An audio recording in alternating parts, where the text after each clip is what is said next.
আটকে যায়।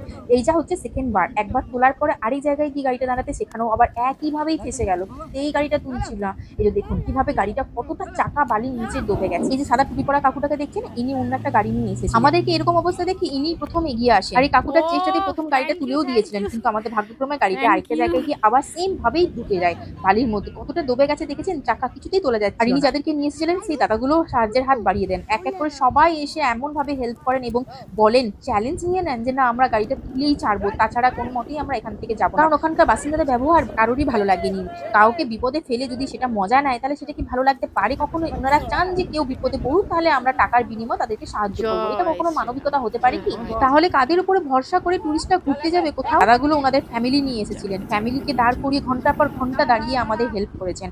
সত্যি এনাদেরকে ভগবানের রূপ বলবো না তো আর কি বলবো বলুন? উনাদের ওয়াইফরাও ছিল, ছোট, ছোট বাচ্চারাও ছিল আমাদের সঙ্গে দাঁড়িয়ে ঘন্টার পর ঘন্টা এই রোদের মধ্যে দাঁড়িয়ে আমাদেরকে সময় দিয়েছেন এবং আমাদের গাড়িটা তুলে দেওয়ার পরেই ওনারা এখান থেকে গেছেন। ওরা এখান থেকে জানতেন কোনো যে রকম ওনারা চলে গেলে করে আমাদের আবার হেল্প করার মতো ঘুরে আর কেউ নেই। এসে কারণ এখানকার বাসিন্দারা তো আমাদের হেল্প করবে না। আর কোনো টুরিস্ট সেভাবে এখানে আসে না। ওখানকার বাসিন্দাদের দেখে মনে হচ্ছিল কোনো মানবিকতা, কোনো মনুষ্যত্ব বোধ নেই। কিন্তু ইনাদেরকে দেখে মনে হলো না, মানুষের মধ্যে এখনো মানবিকতা, মনুষ্যত্ব বোধ আছে। সব মানুষই একরকম হয় না। ইনাদেরকে যতটাই ধন্যবাদ জানাবো ততটাই কম। কারণ ইনারাও চলো মা, ঘুরতে চলো, এসেছিলেন। হয়ে গেছে, ইনাদের চলো। ঘোরা বন্ধ করে দিয়ে সেই মূল্যবান সময় আমাদেরকে সাহায্য করেছেন। কিভাবে ধন্যবাদ জানাবো জানি না। শুধু একটাই কথা বলবো, ভগবান সবসময় ইনাদেরকে ভালো রেখো।